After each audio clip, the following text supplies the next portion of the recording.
ৰাম ছগন খালে এবাৰ মাইক্ৰ' ফাইনেন্সৰ ঋণ ৰেহাই দিম বুলি কৈছিল, সম্পূৰ্ণটো কাকোৱে নিদিলে আৰু সকলোকে দিম বুলি কোৱা কথাটো অসাৰ হল। মানে এপাচি শাকত এটা জলকীয়া তাকো সম্পূৰ্ণ নিদিলে। 21ত যদি এইটো মিছা কথা বা ৰাম ছগন নিদিলে হলে বিজেপিৰ চৰকাৰ নহয়। 21ৰ গোটেই নিৰ্বাচনটোৰ গোটেই খেলটো ব্ৰহ্মাস্ত্ৰ হল মাইক্ৰ' ফাইনেন্সৰ ঋণ ৰেহাই। সেইটোৱে ৰাইজক ৰাম ছগন দিছে। 10 কোটি ৰূপৰ পইচা দিলে নেকি ৰাইজ? আৰু কলহ যাত্ৰা কৰিছিলে নেকি ইয়াত কোনোবাই? নাই দিয়া নহয়, কৈছে সাহসেৰে কৈছে। লাখপতি বাইদেউ বনাম কৈছিলে, বনালে নেকি? 10,000 সোমাব কৈছিলে, সোমাইছে নেকি?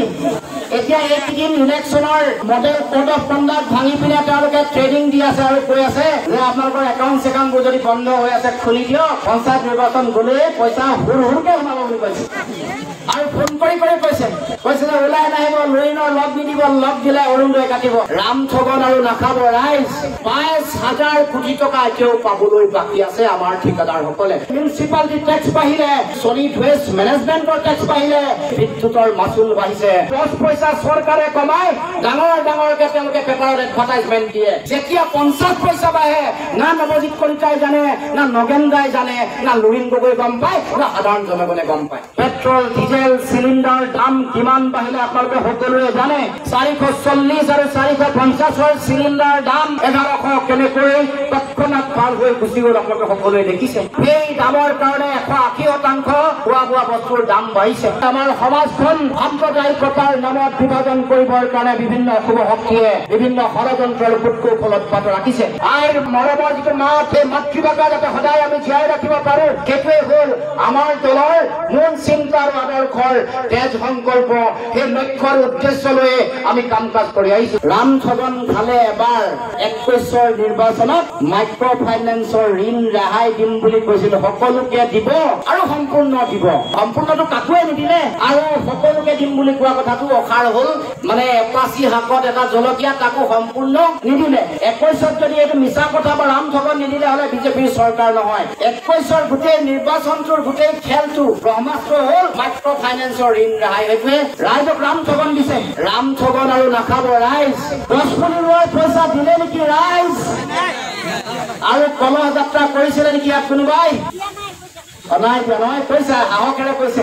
কলহ যাত্ৰা কৰাৰ পইচাও দিয়া নাই। কলহ যাত্ৰা কৰা কথা সুধিলে অকমান লাজ পায়। লাখপতি বাইদেউ বনাম কৈছিলে, বনালে নেকি? 10,000 সোমাব কৈছিলে, সোমাইছে নেকি?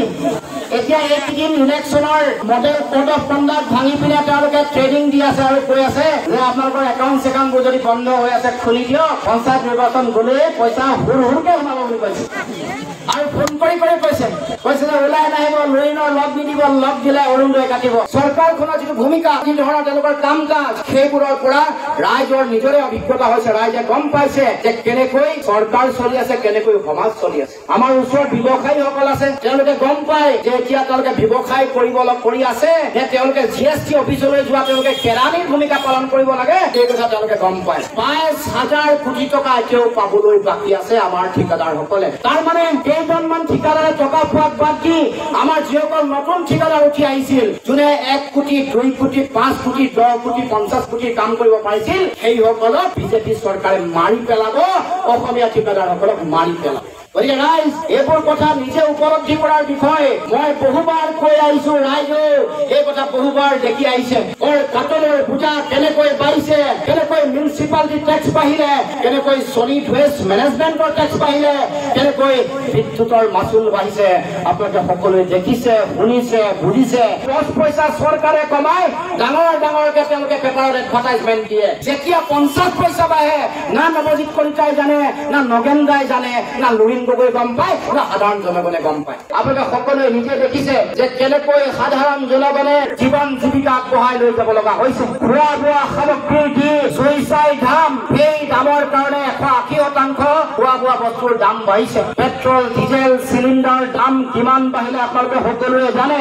440 আৰু 450ৰ চিলিণ্ডাৰ দাম 1100 কেনেকৈ তৎক্ষণাৎ পাৰ হৈ গুচি গ'ল আপোনালোকে সকলোৱে দেখিছে। আমি দেখিছো যে আমাৰ সমাজখন সাম্প্ৰদায়িকতাৰ নামত বিভাজন কৰিবৰ কাৰণে বিভিন্ন অশুভ শক্তিয়ে বিভিন্ন ষড়যন্ত্ৰৰ কূটকৌশলত বাট ৰাখিছে। হৰিদেৱ দামোদৰদেৱ অনিৰুদ্ধদেৱ এইসকলে প্ৰতিষ্ঠা কৰি থৈ যোৱা এখন সমাজৰ ঐক্যতা, এইখন সমাজৰ যি সাম্প্ৰদায়িকতাহীন যি পৰিৱেশ এইবোৰক ভাঙিবৰ কাৰণে কিছু শক্তিয়ে প্ৰতিনিয়ত প্ৰতি মুহূৰ্তত তেওঁলোকে অহৰ্নিশে ষড়যন্ত্ৰ কূটকৌশল আক্ৰমণ চলাই আহিছে। আমাৰ সমাজৰ সমন্বয় আৰু আমাৰ ঐক্যবদ্ধতাৰ যিটো ঐতিহ্য এইটো ধৰি ৰাখিবৰ কাৰণে সকলোৱে আমি চিন্তা চৰ্চা কৰিব লাগিব। আইৰ মৰমৰ যিটো মাত সেই মাতৃভাষা যাতে সদায় আমি জীয়াই ৰাখিব পাৰো, অসমৰ খিলঞ্জীয়া প্ৰতিটো জাতি জনগোষ্ঠীৰ মাতৃভাষাও যাতে জীয়াই ৰাখিব পাৰো, সেইটোৱে হ'ল আমাৰ দলৰ মূল চিন্তা আৰু আদৰ্শৰ তেজ সংকল্প।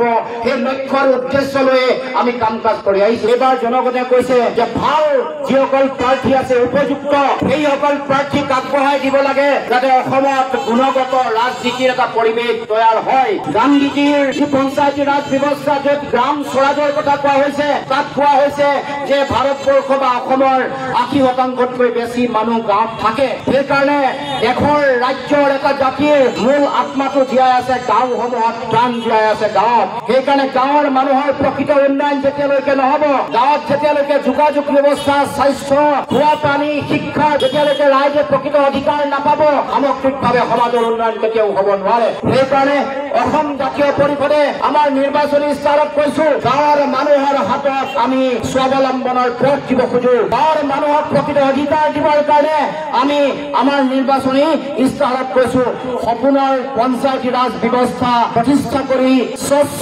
নিকা অতি কাৰ্যক্ষম এটা ব্যৱস্থা গঢ়ি তুলিবৰ কাৰণে আমি সকলোৱে চিন্তা চৰ্চা কৰি আহিছো। গতিকে আমাৰ লক্ষ্য অসমৰ প্ৰতিটো জাতি জনগোষ্ঠী ভাষা বাকী ধৰ্মাৱলম্বী লোকৰ মাজত সমন্বয়, আমাৰ যিটো স্বাভিমানী জাতীয় চেতনা এইটো পুনৰুত্থান কৰিবৰ কাৰণে, পুনৰুদ্ধাৰ কৰিবৰ কাৰণে আমি সকলোৱে আমাৰ দলৰ ফালৰ পৰা দলৰ প্ৰতিগৰাকী সৈনিকে কৰ্মকৰ্তাই কাম কাজ কৰি আহিছে। আৰু মই জানো প্ৰত্যেকৰে অন্তৰত হৃদয়ত অসম প্ৰেম আৰু অসমৰ মানুহৰ প্ৰতি ভাল পোৱা, আমাৰ অধিকাৰৰ প্ৰতি দায়বদ্ধতা প্ৰত্যেকৰে আছে। এতিয়া হৃদয়ংগম কৰাৰ সময় আৰু এইটো কথা উপলব্ধি কৰি যাতে জাহাজৰ চিনত নৱজিৎ কলিতাক সকলোৱে ভোটদান কৰি জিলা পৰিষদৰ প্ৰাৰ্থী হিচাপে যাতে প্ৰতিনিধি হিচাপে যাতে প্ৰেৰণ কৰে তাৰ কাৰণে সকলোকে আহ্বান জনাইছো।